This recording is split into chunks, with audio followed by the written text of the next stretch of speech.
Welcome everyone. My name is Sabrina Merlo. I'm with Open Source Medical Supplies and Local Response at Open Source Medical Supplies.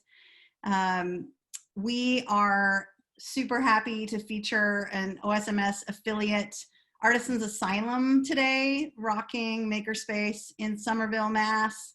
And the amazing Sarah Miller and the whole team of people that have been doing an incredible job at standing up a gowns production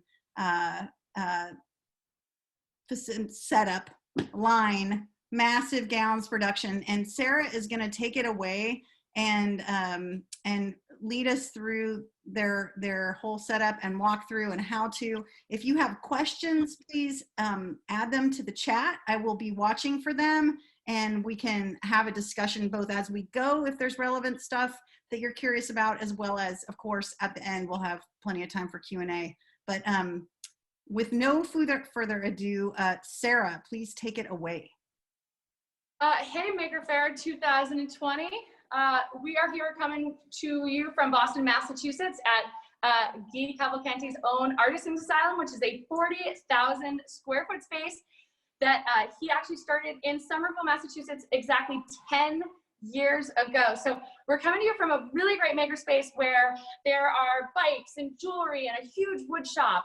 There is a casting room, there's a machine shop, there's huge laser cutters, there's electronics and robotics, screen printing, an entire suite of fully stacked computers. And from here, about 250 of us come to work all the time, and we kind of run our own businesses from the place. So we pay rent here, and then we are part of a larger community that we assist each other. We get to all rent the tools. We all have specialties that we lean towards, whether that's wood or metal or 3D printing. There's actually 70 individually owned 3D printers here between about 40 different people. So there's a wide variety of things to do here. We'll do a little walkthrough a little bit later, but today we're here to talk to you about gowns. We kind of jumped on the PPE bandwagon and pivoted over to gowns about 6-7 weeks ago. Today we're going to talk to you about how that happened, the process, if you want to get yourself involved in this, how to set up a production line. So a little bit mix of the story plus perhaps what could be your story next. One of the first things that we can kind of go through is the format of this, which is I'm going to talk to you guys about prototyping, sourcing, material choices, standards. I'm going to go through a process of saying, here's what we did versus how I would recommend you do it in your area. And then kind of taking a break and showing you the latest fashions in PPE apparel. In about 20 minutes, we're going to have a sweet little walk-off where we show you the different prototyping steps that we took in gowns and all the different types of PPE that we made here at Artisans in the last 6 weeks. And I do just want to kind of start off and say, this Maker Fair has been awesome so far. I was tuned in all night to folks all over the place that are giving amazing just presentations on the variety of different topics that are being covered. I'm super inspired, from little kids projects to electronics and robotics to just being my mind blown by the studies that folks are doing and the in-depth educational experience I get to experience in the last 12 hours. So I'm happy to be part of this. Thanks, Sabrina, for hosting. And let's get going on gowns. Let's introduce PQ.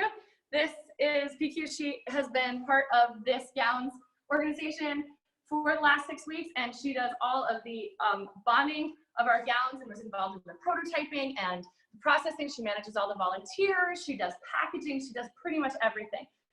Over there next is our friend Patrick, who's been helping with documentation, and he's here to show off some of the sections as well. Next up is Marie, who's been nothing short of an absolute rock star for us, coming in just to be a huge volunteer every single day through the 5 steps that it takes to make a gown. And next up is Dave Marzak, who not only contributed to the CNC machine, but has also been a superstar here for us because he can cut the fastest. He can do every single station. So let's walk you guys through the steps and the story behind what is gowns for us right now. An extra shout out to Marie for coming up with our awesome folding template. Oh, awesome folding template is Marie. Being able to get all of our gowns bagged and boxed neatly so that we can get 100 gowns in a box has been a huge big deal. Thank you so much. you so much. You'll see that. You'll see that bill later. So let me first say that the need for gowns is still present. So while a lot of the 7.5 million products that open source COVID medical supplies has been able to track have been individually made worldwide, there is still very much a need for gowns currently and probably in your neighborhood. So while you might think that hospitals are back online, it is absolutely, it still is the second used PPE out there on the market. Gowns are used very, very quickly, and there are tons of people making shields and masks of all kinds, but there are very few people making gowns. So if you see today that this is something that you can handle and you don't need to sew and you realize that this is possible, please jump on the bandwagon, talk to your local hospitals and get making, because the chances are real world that there are folks near you that need them. Beyond that, there's the tertiary market, which is the ambulances, the nursing homes. There are folks that are going to halfway houses, into student facilities, Homeless population. Yeah, MBTA, homeless population. There's all sorts. Oh, MBTA, that's our local Transit authority. Transit authority. Please keep that in mind. This is something you can handle. And believe me, I don't sew. Our involvement first started. Am I talking too loud? Am I talking too loud? I gotta settle down. Patrick's like, settle down, yo. You're great. You're saying a lot of information. Settle down, bro. Just chill. There's a lot of information. There's a lot of information. So our involvement started watching open source COVID medical supplies in the first couple of weeks, just like Guy just went over in his presentation in the last hour. He started a Facebook group and encouraged what was hundreds of people, and then a small number of thousands up until tens of thousands, and now up to 80,000 folks have gotten involved and watched this amazing transformation of homemakers getting involved and noticing the PPE process and being like, I can do that. I have a 3D printer. And then learning from each other to not develop ventilators that are dangerous, but getting everybody on the same page. So a lot of open sharing there concerning PPE production. So I've been watching here at Artisans Asylum as we jumped on the bandwagon and we started making the Wisconsin shield. So that was a disposable shield that was made, and then in-house we developed a couple of 3D printed reusable face shields that can be maybe autoclaved.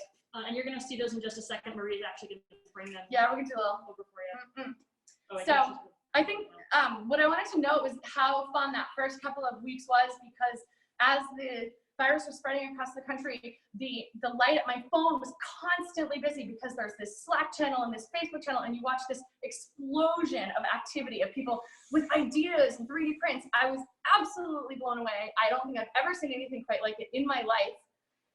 And so that was a neat process. Simultaneously, a hospital in New England took charge and started accepting prototypes from the common man. So we got to be involved in these 150 person Zoom calls every single day, where Mass General Hospital was like, I'm going to pretty much speak for all of the hospitals, and if you have an idea, you show it to us and we will or won't accept it.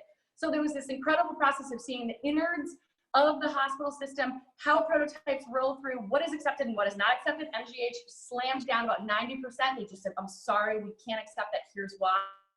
And that completely helps the iteration process. So instead of every single individual person learning one by one, we all got to learn together what it took to make a prototype go through the Mass General Hospital station, and then Brigham and Women's and Tufts Medical and Boston Medical Center would all follow suit behind Mass General because they had the highest standards. So that was kind of cool.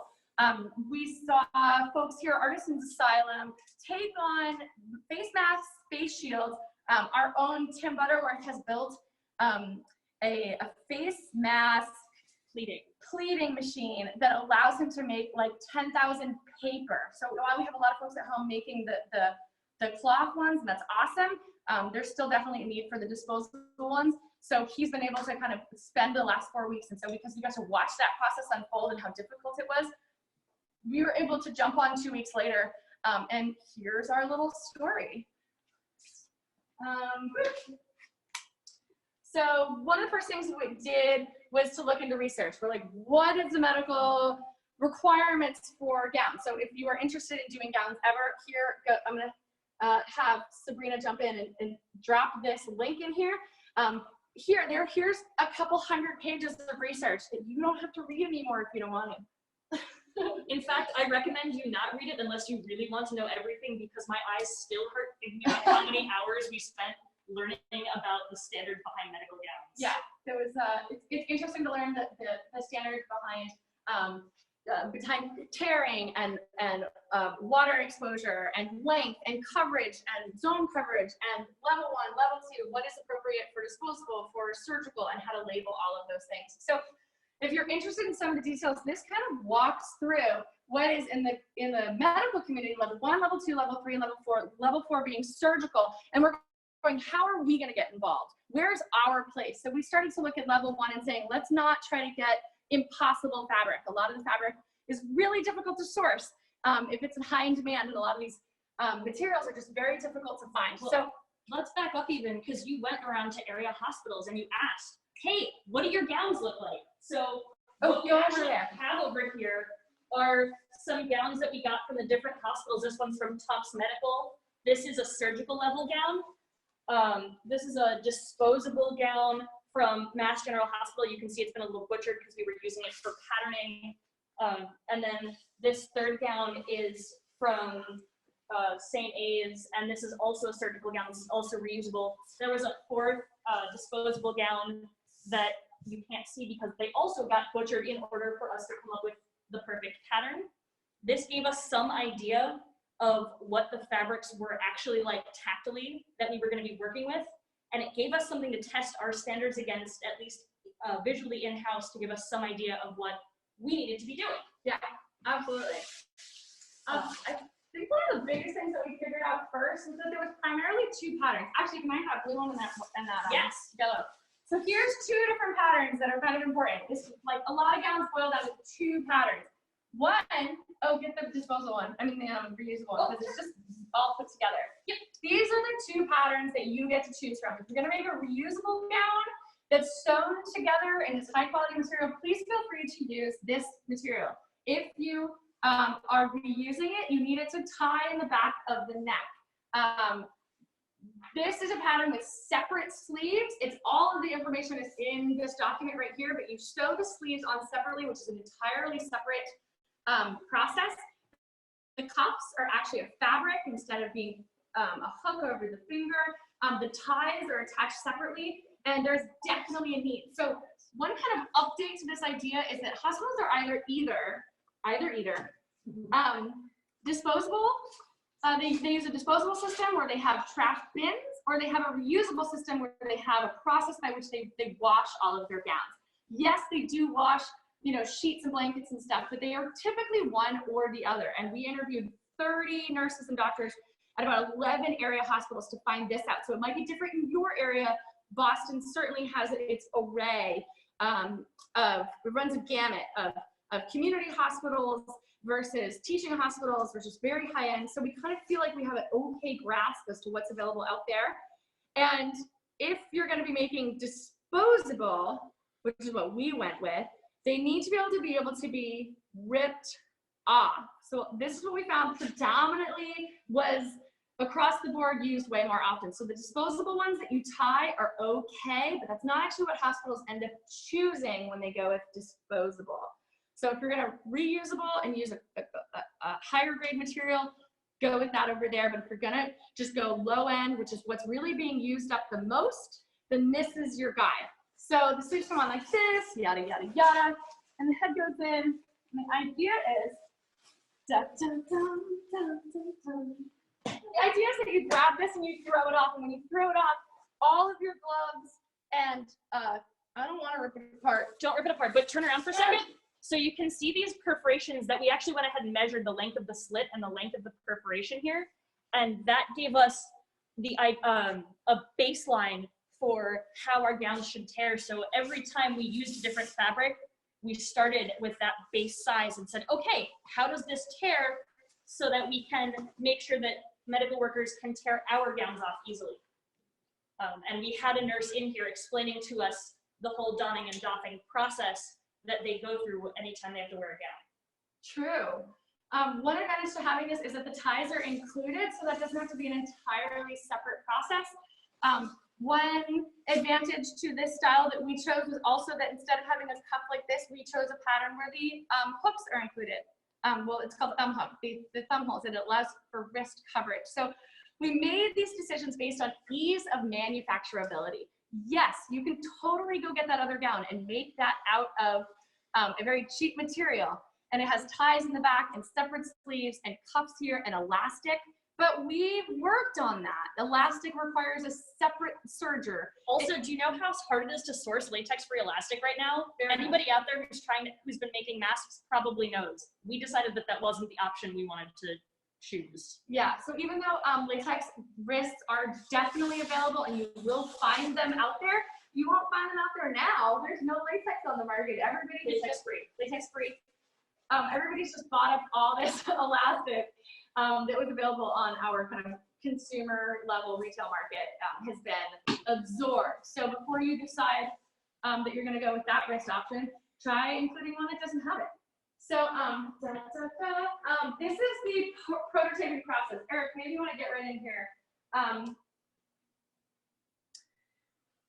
One of the other events, these are the two gowns. Oh, this must be really hard for you to see, but this is the one piece that I'm looking at, and this is the separate sleeve option. So if you guys were to go into this document and check this out, you'll see that another reason we chose this was based on waste of the fabric. And so you can start to see that we started to lay out the patterns. We started to reverse engineer them by ripping them apart and saying, which one of these is best and fastest to manufacture? And then our job was to get these into the hands of hospitals. How the heck are we going to do that? How are we going to get into hospitals? So I don't know that at this time I would advise this, but I'll tell you what we did.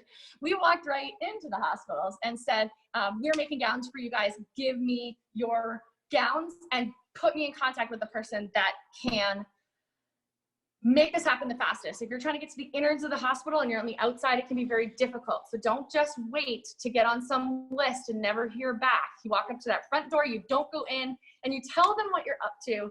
And you say, I'm making gowns for you guys. I need a prototype, and I need to talk to the guy who's the decision maker. I need to talk to the procurement department. I need to talk to your legal department. And inside this document, you will find a ton of information on how to not give you legal advice at all, but get you thinking about the types of things that you might be liable for and how to steer yourself away from those responsibly. So we went to the hospitals, we got the gowns, we made a bunch of prototypes. Now to make prototypes, we didn't know what to make it out of because we didn't know what material it was. We were like, well, it's the stuff.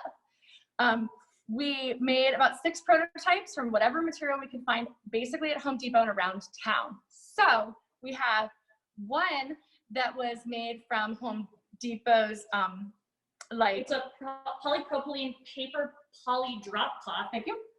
It's blue and they were warm. One of the considerations that we learned we needed to make was for heat exhaustion. And while this fabric was great in terms of water repellency, it wasn't super wearable. And if you give us about 2 minutes, you'll actually see this gown in action. It doesn't move with the body. You can see the gown that I'm wearing now. This is our final product. Moves with me. It's comfortable to wear all day. It's pretty loose. I'm not going to get heat exhaustion from it. I don't have my thumb loops deployed, but it's not actually going to tear if I try to extend my arms. Mm-hmm. But some of the things that we went through were, well, we tried all the gowns on me, and you can't tell how tall I am in real life, but I'm about 5'6". And I am, in fact, the smallest person in the building most of the time. So we started putting these gowns on other people and said, oh, we have a problem. So we went and found the biggest person in the building and started modeling our gowns for the biggest person in the building. And so as you see us go through the evolution of our gowns, you'll see that the size changes, the sleeves get longer, the waists get wider. Eric, if you can actually pan down here to our template, there's this really big cutout at the waist because we found even with the gowns that we got from hospitals, there was a problem with this cutout here where people would reach and it would tear. So if you are ready, we have some prototypes to show you. Give me 1 second. I will go cue up some music for you. So some of the prototypes that we decided to do were of various types of material. One of our first materials is going to be modeled by Miss Marie. We made this out of Tyvek. We took a roll of Tyvek and decided, hey, let's see if this works. It was a little bit too expensive for us because it's high-end and from Milan. It is, however, reusable. They are very reusable, and you can certainly clean them very, very easily. The second type that we tried out is going to be modeled by our lovely Dave.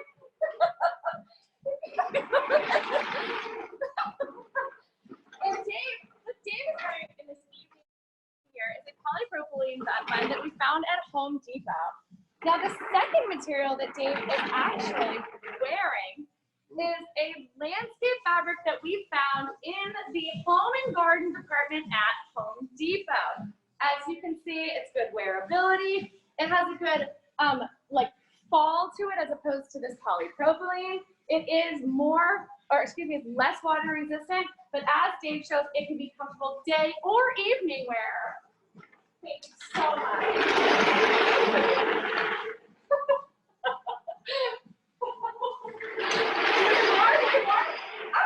So later on in our process, our lovely friend Patrick, he's going to model for us what we came up with as a level nearly 1 higher end landscape fabric. We got this shipped down to us in 6,600 yards from Canada to bring us to where we are today, which is a very durable blend of lovely evening gown for the wearer and something that can be worn for not just that 1 minute. I've heard that hospitals are asking folks to wear them for more than longer.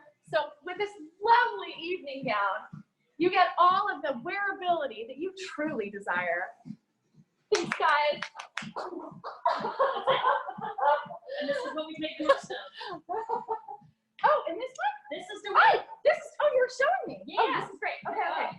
Or I can show you what my friend Peg here is wearing. This actually I think might be, we went through a couple of different iterations of the pattern. These sleeves are probably a little bit longer than mine, but this is the final fabric that we went with. This is DeWitt Insulate. It is actually a row cover. It protects both you and your tomato plants from the cold. Love it. And you can wear it all day long. Now, I would like to say at this time that for you in your hospital, you are going to find different standards for certain hospitals. This does not pass level 1.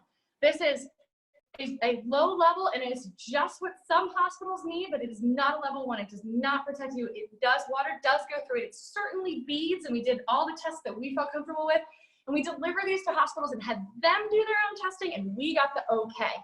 So if I were telling you to make your own gowns at home, I would consider a higher quality, less water permeable fabric, and I intend for you to explore that on your own and get the okay from the doctors and the hospitals and the legal and procurement departments that are going to make that possible for you.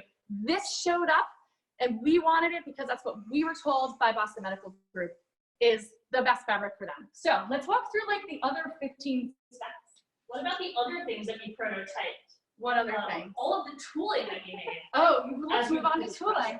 Okay, so we'll skip this. Well, I mean, those are the things we talked about. Okay, so, tooling. So here was, this is our final template, and we were able to map this out, and our entire production line is built off the idea that this is the size of our gown. If you look, this is the headpiece right here. This is the thumb hole. These are the ties. This is the neck. We designed the whole thing and kept iterating to end up with a wooden template. But before we ever got to wood, hey Dad, it's a fashion joke. We started out with cardboard. So if you're making your own prototypes, go make it out of cardboard. Make it out of whatever you need to make it out of to make 5, make 10. Use cutters, use scissors. Figure out how to make this prototype and put it into the hospital's hands as fast as possible. We did step up and have this routed on the CNC machine. Gentle with the Centra. We don't want to break. And this is our Centra, so this is a plastic, basically. And then this one we ended up using the most because it was the right shape. As you can see, we moved from this shape here to that shape there because most of the gowns kept ripping. The gowns that are available on the market today rip right in the seam here. And so we kept modifying it, which kept us out of more legal trouble because we were just copying stuff. So this beautiful piece of You can used see how up, much this has been lugged on. yeah. So let's move right along to tooling. If this was your template, how are you gonna cut the gowns out of it? What is the limit? What's the number of gowns that you can use? What are your tooling options?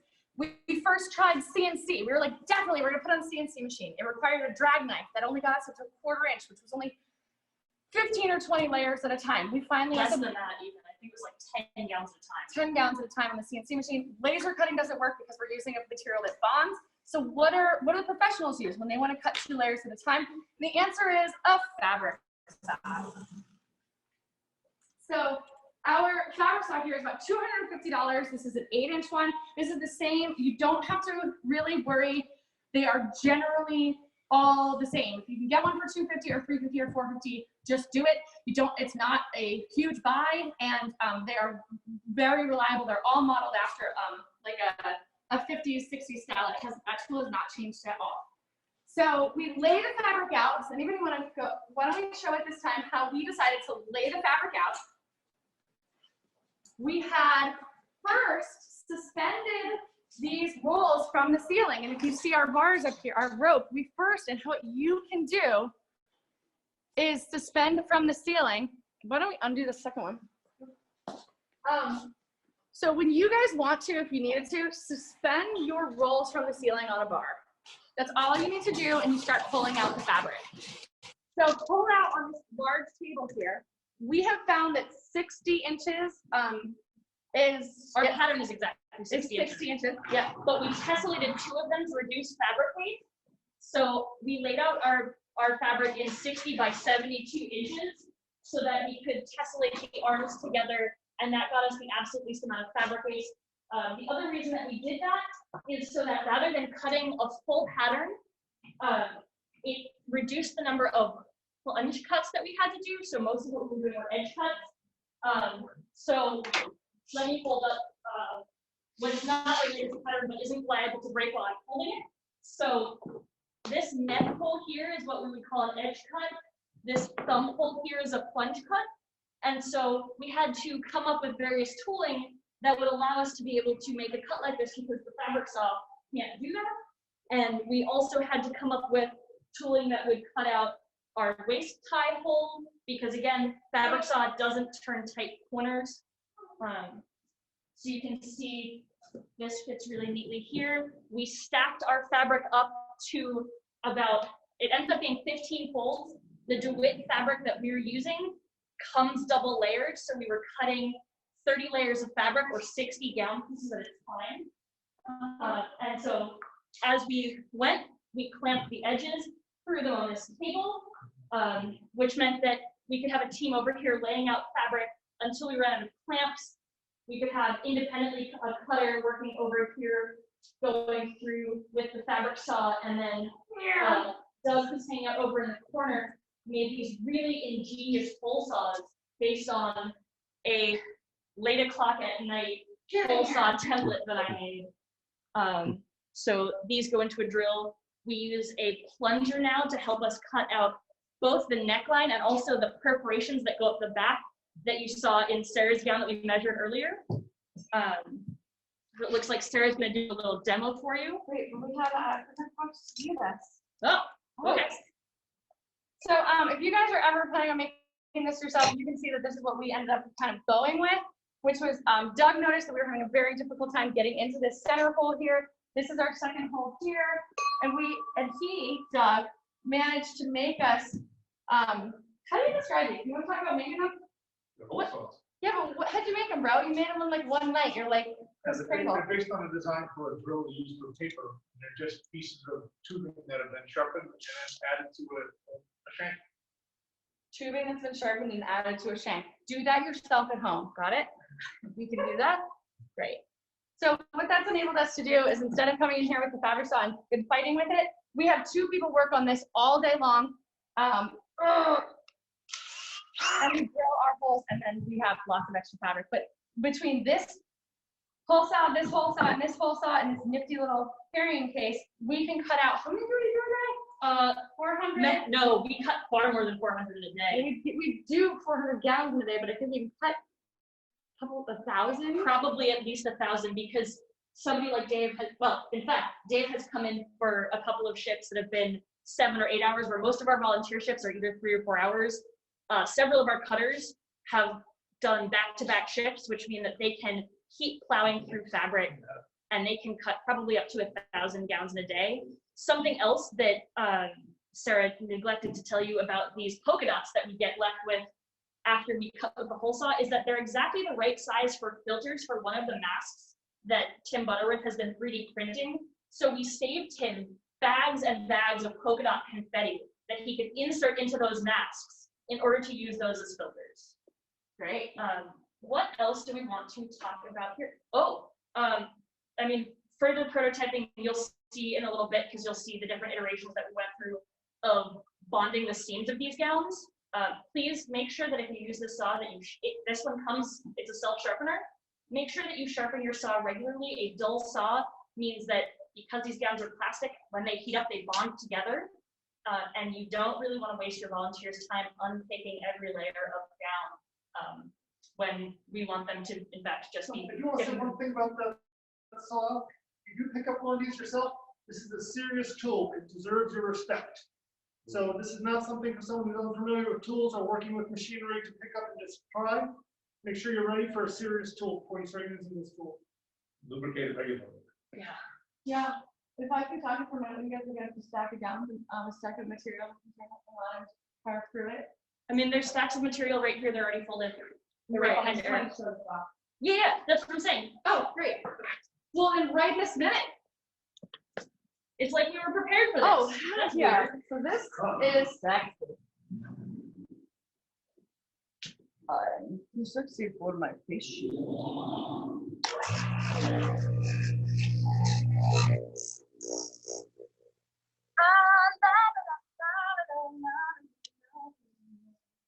make them all yourself, homie. Make them at home. This is a very important tool to take seriously, but past that, it works like butter. It's really amazing, and you should totally go on yourself. Moving on, this is a document I made for you guys if you're going to be building a home. This is one of the most important things I wanted to share with anybody that was interested in making. This is a layout here of step 1, picking a pattern. Step 2, making prototypes for hospitals. Step 3, cutting the fabric and bonding the fabric. It moves through what is the slow, most time-consuming processes to the faster versions. It goes through vinyl cutting. It goes through how many yards are used per gown, so that you can predict how many gowns you can get out of a roll.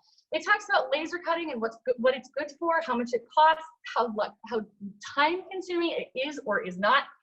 CNC, why it does and doesn't work. Impulse sealers, what we got on board with in our impulse sealers. The heat roller, if it does or doesn't work.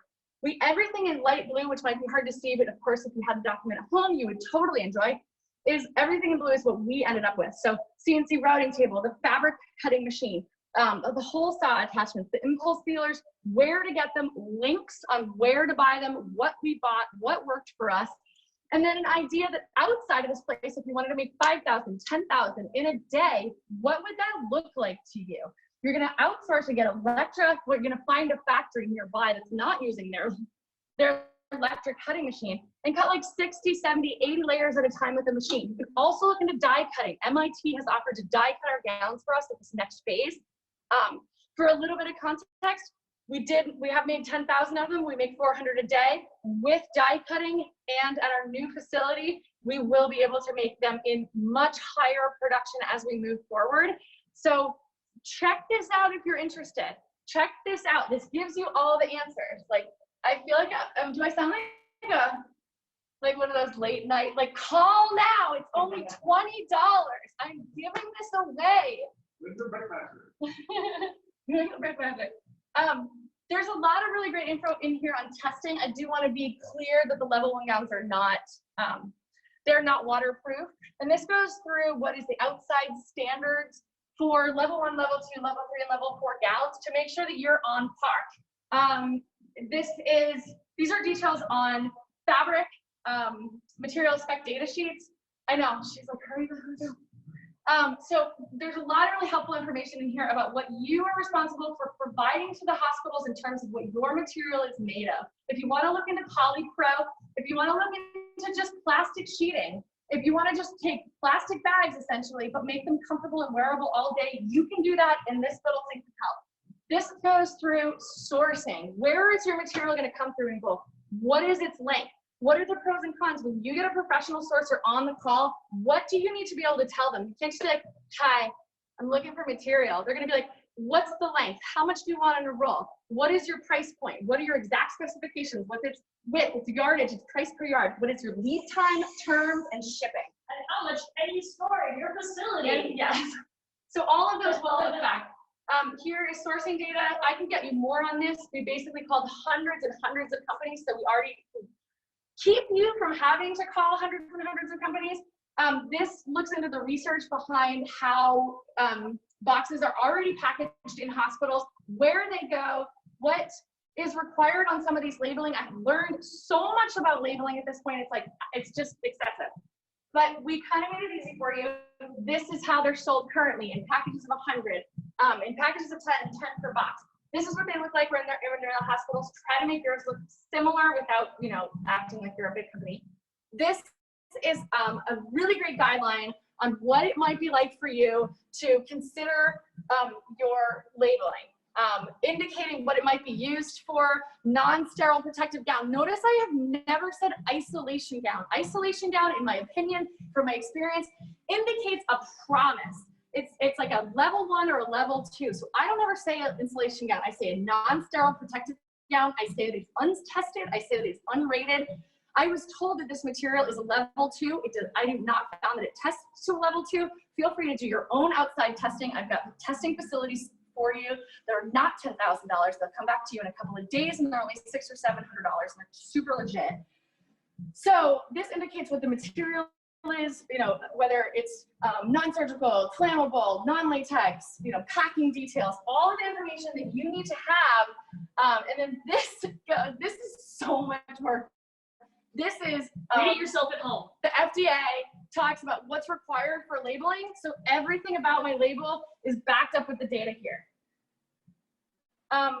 The next thing that we had to do was get volunteers involved. So if you look at this later, we decided, like, how are we gonna, like, Lars, the guy that runs this place, and our executive director was like, what are our procedures? We're now working in COVID days. What do people need to do to wash their hands? What's the procedure? Are people with allergies allowed to come in? Are people with smoke allowed to come in? If you were sick, how many days before you can come in? What's our testing procedure? What's walking through the building? How do we don and doff our gear? How do we make sure people aren't carrying germs from the grocery store? So we went through a procedure that I linked here that is just one that we kind of made up, and it ended up being really comprehensive, or very basic, a basic level of comprehensive of how to make sure that if you're going to bring people, I know, if you're going to bring people into the building, what are some general standards that you can apply in a space that doesn't have any requirements currently, to make sure that people are safe, are not transferring germs as much as they can. So go through this. This is, we use Sign Up Genius. We got a lot of information. Everybody here went through our Google forms, so we knew when to set up our shifts. We decided to set up shifts 9 to 12, 1 to 5, and 6 to 9. Wait, no, we changed them. We started shifts originally that were 9 to noon, and we found that we had a hard time getting here at 9 a.m. because of other commitments that we had, so we moved them to be 10 to 1. And as soon as we moved them to start at 10 a.m., we got more volunteers on those shifts. Something else that's been really great about both Sign Up Genius and having our volunteer things populate from Google is that we now have tracking of every volunteer that's worked on a shift. So if somebody were to get sick, we can go back and say, okay, what shift did they work on? What gowns does that possibly affect? And do we need to make sure that we hold those gowns for an additional length of time before they go out anywhere to make sure that they're not gonna get anybody sick. Fortunately, we haven't had to deal with that, and we hope to continue to be able to, but we have that tracking, and every package of gowns has a sticker based on the label that Sarah just showed you and a date on it so that we can track those things. Cool. We're gonna go through this really quick and then move on to like actually how we bond the gowns and package them and send them out the door. If anybody's interested, This is the scale of man hours. So this is how much one person can make in a day. This is how much we make. We have 40 man hours, which is about 3 people, 8 hours a day. Is very similar to having, 8 people, 3 hours a day. We get to 400. If you had 75 people, 8 hours a day, you could do about 5,000 in a day. So this gives you an idea of how much inventory you need to stock, what materials you need to source. Well, not what materials, but what your ability to scale would be. And then these are all our timings. How long each section takes. How long does it take to roll out? How long does it cut? How long does it take to bond, to fold? Folding took surprisingly long. We were like, oh, just fold it. So the reason that folding took surprisingly long, and we'll let Marie speak to this a little bit more, but as you saw, Sarah pulled up those pictures of how hospital gowns are packaged, and it was important to us to provide a product in a similar way that people are already used to receiving it at hospitals, so that they would be more likely to use our product. We want to make sure that not only we get it in the hands of hospitals, but that they look at it and say, yeah, this looks like something we want to use, and not, oh, this is folded funny, it takes time to get on, and it's therefore less useful to us. Yeah. So as soon as we move out into the other room, we'll show you that, but I'm going to let Sarah just show you our inventory tracking real quick. Yeah, well, this goes through tracking your inventory, what materials you use, what day, what you got delivered, what you expect, how many you can make in a day, and then ultimately when we got to at the end of the day, we were able to give that information to the folks that were delivering. So keeping track of what you do every single day is kind of awesome. And we just got to 10,000 gowns. Like, we're like, what? Like, we were at 5,000 last week, and now we're at 10. It took us a month to make 5,000, and then an additional 2 weeks to make an additional 5,000. So that's kind of fun. Turns out that when your material comes in regularly, it's easier to make that. Something to be aware of with purchasing fabric is that it takes a long time for fabric to come in right now. We know shipping companies aren't doing a lot, but this fabric is highly, highly, highly in demand. So order things a week and a half to 2 weeks before you think you're gonna need them, because it's really frustrating to be sitting around waiting for stuff to come in. Right now, we're just about out of fabric, so we will be halting production. I mean, we're also moving to a new and larger facility, so that's useful. But if you're not moving and you want to keep your volunteers doing stuff, make sure that you're ordering fabric with good lead times so that you can keep making stuff. Killer. These are the 5 steps to the production line: the laying out of the fabric, the cutting of the fabric, the folding, which is a refold. We bond it with the ultrasonic bonder, fold and box. This was made up by Marie, our very own, and we have used it since day one, and it's by far the fastest way for us to hold. So you guys, if you watched Reality Bites and you saw the folding template that they were using back in the day, if you ever worked at the Gap, you know all about folding. These are some of the folks that were able to come and be part of our volunteer group. It took about 70 volunteers a week to crank out 400 a day. So if we just want to move through the rest of the space and show the rest of the production line. I'd just like to point out that the only reason Sarah's not in every one of these pictures is because she's the one responsible for taking all of our pictures and doing most of our photo documentation. I have a picture one.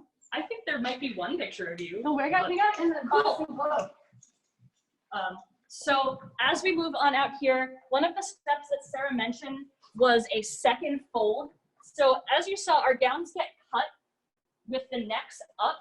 And so one of the things that was really important to us to go through this process is that I'm joining all of the gowns on this machine. It's called an ultrasonic bonder. Big thanks to MIT, who had it sitting on their loading dock and didn't know what to do with it, and also to Doug, because it wasn't working and we brought it in and fixed it so that we were able to use it. So what I'm doing here is matching up the corners of the wrists and matching up the length of the sleeves. And I'm going to do that on both sides of the gown here. As I mentioned, this fabric actually comes sandwiched with 2 layers because it's doubled over on the roll. So it means that one of our volunteer steps is to separate those 2 gowns and go through a stack of cut gowns and match all of these. You can see there's a pile of them here. If you are wearing earphones, I'm going to go ahead and tell you right now to take ultrasonic bonder. The way that this machine stays is by sound. Doug, where are you? I'm going to have you come explain this in just a moment, but you'll see just how quickly I can run up a sleeve seam here. Come here, look at that. This is so cool. Check it out. It's like a tire track. to ultrasonic bonder. It yells at the fabric. So I'm gonna have Eric turn around and Doug's gonna just explain to us briefly how this machine works, and then I'm gonna show you a second option that you might be able to use to join your gown sleeves. Okay, well, this is a 20 kilohertz ultrasonic bonder, and what happens is you get a 20 kilohertz frequency train comes out electrically into here, hits a piezoelectric crystal, which is a quartz crystal like you find in your electric starters for your gas grills, and that sets up, those vibrate at 20 kilohertz, and that sets up, so that's down in here, and it travels through here. This horn shape amplifies the signal and the vibration, and down here at the base, it moves about 2.5 thousandths of an inch, 20,000 times a second, and when that's pressured down onto the material, that vibrates the material, and then that melts it and bonds it. A machine like this might be used for making inflatable art. It might be used for food packaging. They're used in the automotive industry. Doug ordered a textbook on plastics, and I spent more nights than I'm willing to admit to falling asleep trying to learn more about plastics bonding. The other ultrasonic device that we have over here that Doug made for us is a smaller horn. This is a staking device, so it drops down and can stake in place. This will be really useful if we end up, or when we end up making masks in-house, because it does single point as opposed to running through the machine, similar to a sewing machine or a serger, like the bigger ultrasonic bonder.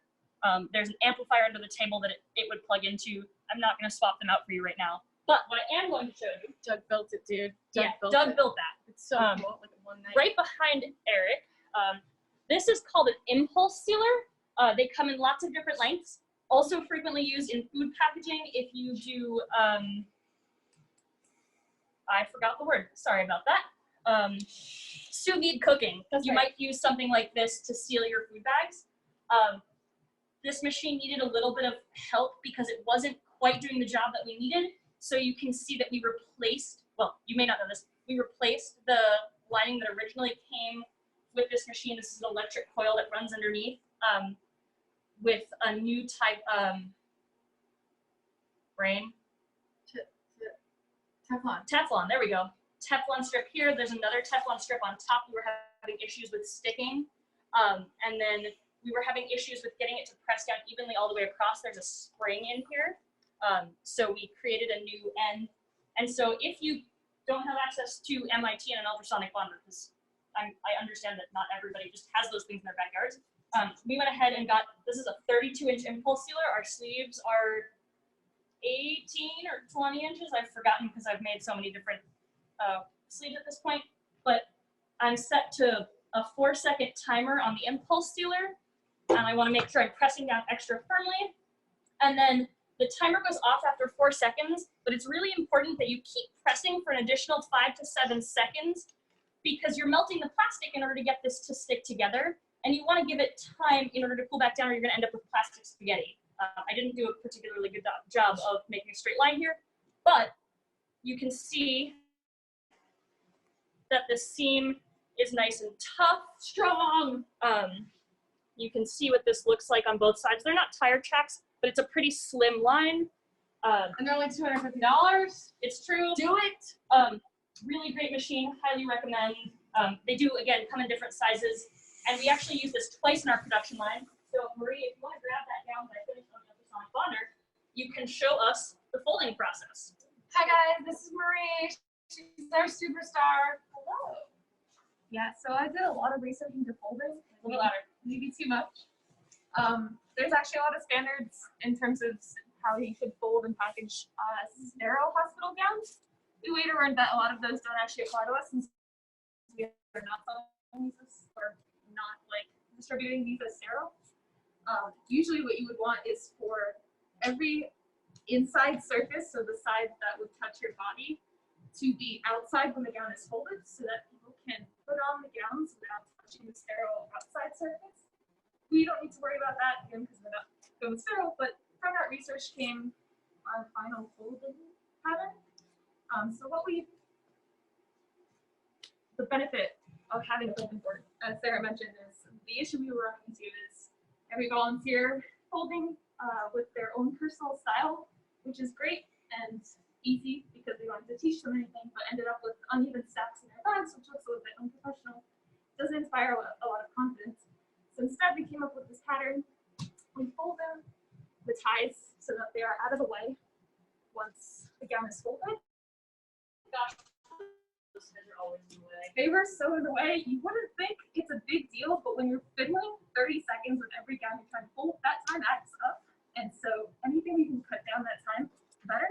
So once those are folded in, we fold in the sleeves, we fold in both sides with our magic folding board. Note all of those air holes because these gowns are really light, and we found that the gown would blow away in the wind without all those air holes, as well as generating a lot of static electricity. I cannot tell you how many times I have been shocked in the butt over the last month.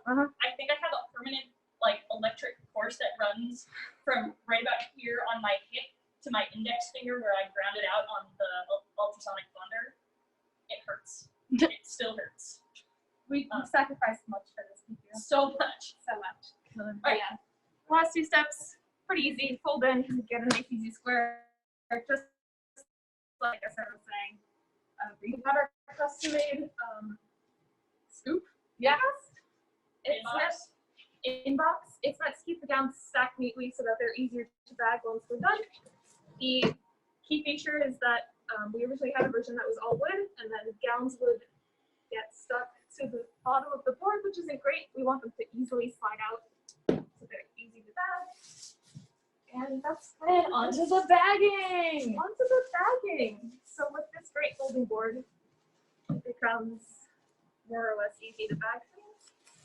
Kind of push them in. We do stacks of 10 gowns so that they're easy to count. This isn't quite that. We also have this great tool that was made for us. Yeah. This is a pneumatic squisher. That's for sure. Which I hope is but the gist is we want things to pack easily. We want things to be as packed as possible so we can fit a lot of bags into our packaging. And so we have this foot powered pneumatic press, squishes out all the air. We normally have the impulse sealer right here, fill this bag with all the air squished out, and then just dump it in the box. That's all I got. So, is there anything else you'd like to add about the squisher? I can just tell you what we did. The swisher is basically something that was a surplus piece of equipment somebody had bought with these linear rails built in. And so we took it apart, made a stand for it, added down this thing, and added a two-way acting foot switch so that it can just be automated and made easy to do. That's what we did. It's so helpful. So the previous model was having somebody sit in a chair on a stack of 10 gowns to squeeze the air out before we sealed the bags. You can see the improvement. It allows us to get 100 gowns in one of these size large Home Depot boxes. Feel free to order boxes from Uline in various sizes. We looked at that, and then we decided it was much easier to just go and get boxes from Home Depot anytime we needed them. That's all we've got for process. Yeah, I realized that Sabrina has not interrupted the whole time, and I'm like, did I do something wrong? Can I go check this out? No, you are all good. Questions I for think, us? I think Okay, I was like, people are just, I think people are just enraptured by your incredible facility and what you guys are doing. There's so much to learn. If people have questions, go ahead and put them in the chat, and I can port them out to those that fine team. We're seeing y'all are amazing. Fun. I mean, good. I'm not seeing any specific ones. Greg Pings is asking, how are you funded? Oh, great question. That is a great question. We accept outside donations. We are, in fact, selling these to hospitals and not donating them. There's also a local beer company who is selling a limited run of their 100-day beer called, it's Fab Brewing Company. And that specific beer, sales of that beer go towards funding all of the production that's happening here. So primarily when it comes to funding this project, if you have nothing and you build a bunch of prototypes for a couple of dollars, what we did to get this thing going was we actually went into the Home Depots and I looked people in the face and I said, we're making gowns. I need every single roll of this landscape fabric that you have. And over the course of 11 Home Depots, we secured 5 1,000 yards of material, which we used to make our first batch. Our first batch was then sold to hospitals. We sell them for about, I think $1.50 at first and now $2.50 a piece. This place does not make any money off of it. That is the cost of the gowns. All that information is in there. So to sell at cost, that first $1.50 per run helped us buy the tools, couple $1,000s worth of tools just to get this up and running. Past that, we were able to take a couple $1,000s and flip it and spend it on more material and then flip that and then flip that. So we're able to operate with no expenses lost, but no expenses gained by starting off with a small production run of material that was donated to us. Past that, this is going to be going for another 3 months. We are looking for submitted for about $300,000 worth of grants after this next run, which puts us at 14,000.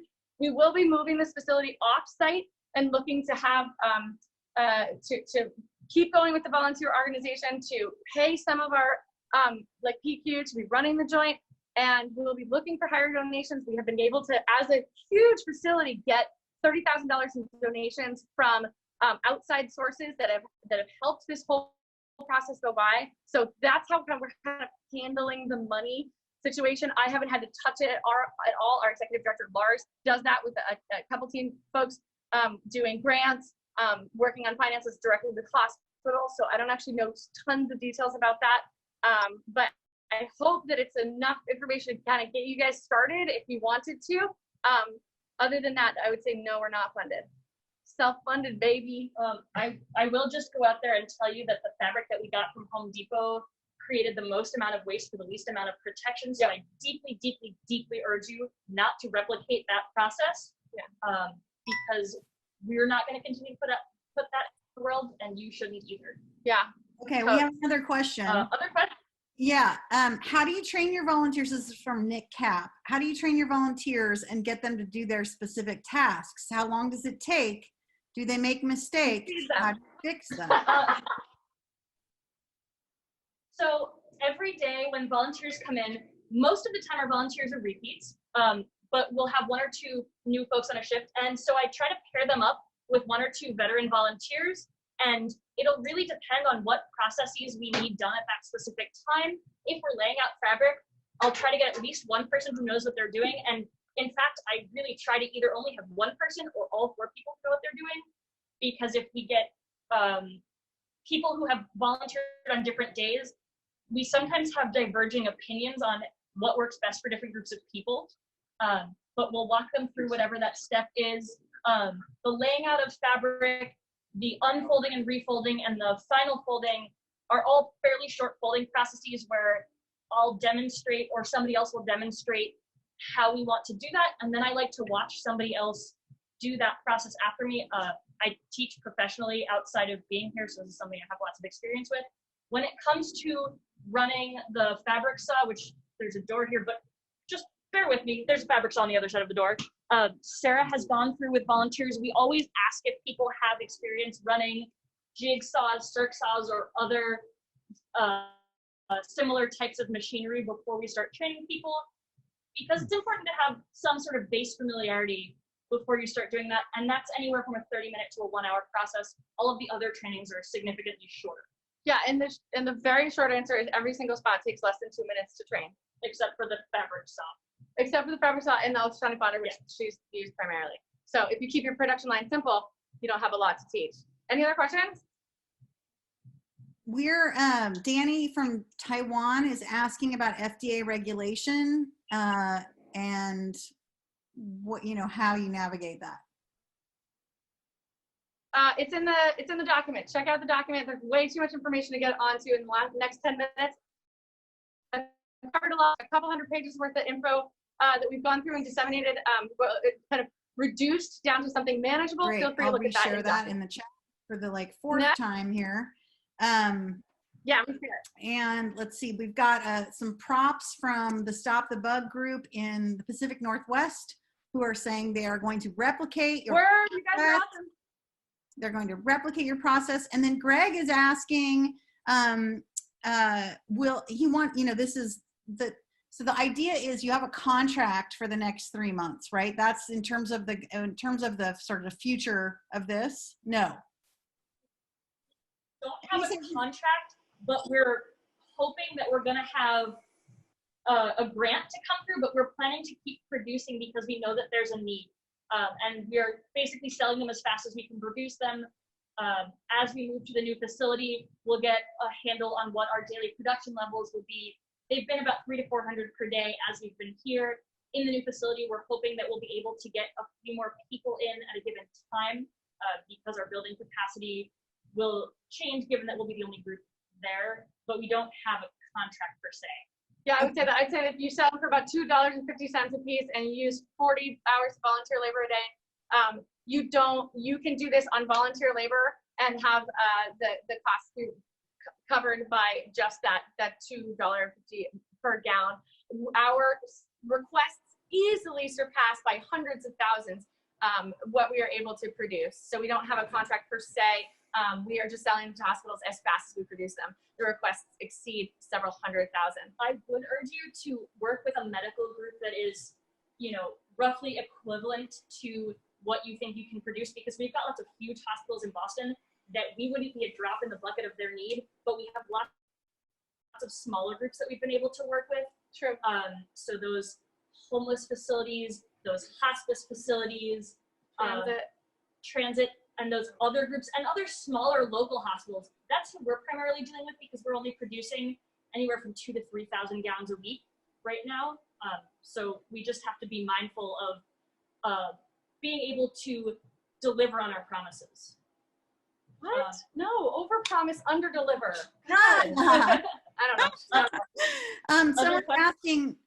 Someone's asking, are you planning for any other PPE equipment? Like, is this a, devoted gowns? You started with face shields, it said, and then you pivoted a bit to the gowns. Are there others? As of June 1st, Artisans Asylum is going to slowly begin reopening as part of the Massachusetts Phase 1 reopening plan. So we have been producing these face shields, but Artisans is going to reopen, and so that, again, is going to change our capacity. So given that face shields were much easier to come online, not just here, but everywhere across the country, and given that it is much easier for a large bottling plant to start producing face shields, the demand for that from smaller makers like us, and I know we're not tiny, but the demand from groups like us has dropped significantly. So, and it's much harder for people to retool to start making hospital gowns. So that's the important thing for us to continue to focus on right now. Yeah, these were made in the orders. What, it's 10, I think 8,000. Can you speak to how many Oh of yes, these you made? Johnny, please Yes. do. Yeah, so another thing that kind of everyone is coming into the problem of material sourcing. So this clear plastic, we've used a couple different thicknesses, we've laser cut it, we've CNC'd it, so getting to this final material combination has taken a while, and now if we get the material fast enough, we can make them, 1,000 a week. That was one of our goals. But we'll see. If it's to be determined if we're going to continue doing this in a new facility. Cool. I'm gonna walk you guys. We are at 407 or 408. I'm gonna walk you guys through Artisans Asylum so you can see a glimpse of one of the coolest places in the world.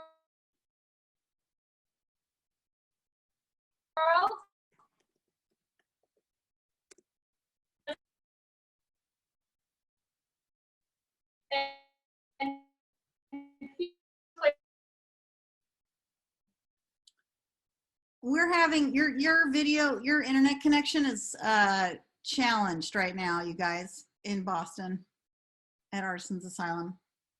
We see you a bit frozen.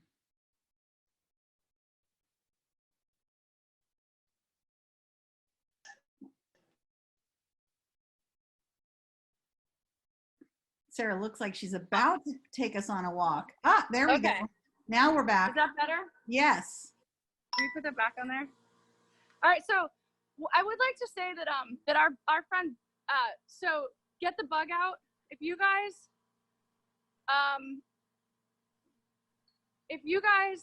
are thinking of starting something up, I really want to speak to how important it is to have a machinist on hand. Doug has been the secret weapon for us. We have needs in the middle of the night. We say, please fix this, please make this. And I can show you a little bit more about those details later, but here, let's put that camera back on there. And it's just, I can't tell you what it's like to have like a maker Santa Claus folk. Oh, there we go. Okay, come on. All right, this place, I'm really sorry about this. Just hold it. It's fine. Okay, bye guys. I'm gonna walk around the place. This is the awesome machine shop. You can make all of the ingredients for a car there. This is a full vented room. This is where we can do what's it called? Where you spray bikes. Shoot, I just forgot. It's where you bake on paint. This is our entire welding department. I think the finger is over. Cute. And I think if you just press the power button, it'll recenter. Just hold down the power button. Hold down the power button, make it turn off. It did. Now it's. Up. We're almost there. Guys, we're almost there. We're gonna do this for 2 or 3 more minutes. I just want you to walk with us. This is a 40,000 square foot facility. I couldn't be more happy to be here. We have large format routing machines. We have CNC. We have plasma cutters back there. There are sandblasting machines. The lights are not on because nobody's been here for months. This is a full service wood shop that has amazing ventilation, all of the tools that you might ever want to build huge projects. That's what I do. It has been a godsend to be able to be here. Let's go. Come on, this place is cool. So cool. 4 lasers, a photography studio. There is a 700-person bike club. There's a jewelry department. There is electronics and robotics, screen printing, computers, and then all together, it's just this is the jewelry department. So there's 6 stations here that everybody has their own acetylene torches. This is the electronics and robotics department. Holy moly, is this place cool. If you want a Toyland, this is it. I'm blown away by all of the different types of machines that we get to share here. About 200 spots are rented, and we each kind of have specialties. I'm one of the folks that goes to a lot of different departments. This is the screen printing department, and then finally, this is where we have like our Christmas and our Thanksgiving. We have a whole group of people that come in here. We fill the place up with tables. And we all get to join each other. So one of the things that Molly and Guy did was create this place for us. And so out of it, we were able to pivot very, very quickly into something like PPE. So we could definitely take any more questions, but I certainly would encourage you to come here or start your own makerspace. Sarah, how many square feet is Artisans Asylum? 40,000. 40,000. And it was founded 10 years ago, basically right now, right? Yeah, right now. Like I think May 19th or something. It was 10 years. Right. And if you guys don't know this, the founder of Open Source Medical Supplies is one of the founders of Artisans Asylum. So there's some shared blood across this network here, to say the least. Yeah, they're Willy Wonka. We're like, Willard, thanks, dude, for dreaming, so we get to play. Any other questions from folks out there? Philip is super into building something like this in Portland. Philip, are you connected with ADX? ADX, right? I would imagine I know I've toured that facility, and that space in Portland is awesome. Any other questions? Last opportunities to mine the brain here of these incredible folks that have stood up this session. Obviously, we are going to be archiving this incredible documentation. on the OSMS YouTube You channel. know, I will say the very next thing that we're gonna do, I'm getting off the gowns thing and moving right over to acrylic sheeting, door handles, and outfitting restaurants now with what they need over the next month. So we're setting up a website to answer the needs of allowing restaurants to open in a safe way. So we get to use the vinyl cutter to make new signage for front windows. We get to use the laser cutter to make custom signage if those have changed. I get to use the laser cutter to do custom cutouts. I get to use the electronics and robotics department to make those signs light up after I've laser etched signage into them. I get to use the wood shop to then make pedestals for the signs to stand on. I get to use 3D printing to mock up door handles that I can take in there myself and use on the back of a bathroom stall. And then if I want, I can use the casting room to cast. I can use the machining room to machine these out of metal. I can use the metal shop to basically do what we're gonna do, which is sheet metal and then and bending them. So this place is, makerspaces are incredible because when the time arises, you have the tens of thousands of dollars, tens of thousands of dollars worth of tools that you need to make that kind of pivot seamlessly. Like within a week, within 4 days, I can start an entirely new business using tens of thousands of dollars worth of tooling and then several years of getting on board with how to use those tools. So once you know how to use them, boom. Right. And that's why the Makerspace Network has been so critical in this response to COVID-19 and the breakdown of the medical supply chain is the ability to jump in and the attitude to jump in and produce. Is that going to be also a donation centric business model in terms of this new venture you're talking about, or will that be? Hell no. Okay. That is going to be, and will that be an Artisans Asylum project, or is that your project, Sarah? That's just mine. Yeah, great. All right. No, we're looking for high-end restaurants. Like, it's time to get paid. We just worked 80 hours a week for the last 8 weeks. You think I have money? Yeah, right. No, I do not have any money to be giving away anything else. Yeah, we had there's opportunities. We had a scaling with manufacturing call at OSMS the other day, and we had a representative from the state manufacturing extension partnership who was encouraging makerspaces to go to do contracts and to sell. And so anyway, that's a whole other Zoom, but for now it's Saturday here in the US, and wishing everyone a wonderful weekend. Enjoy more Maker Faire. Thank you so much, Artisans Asylum, for the awesome show. And we will sign off here from Open Source Medical Supplies, and thanks so much.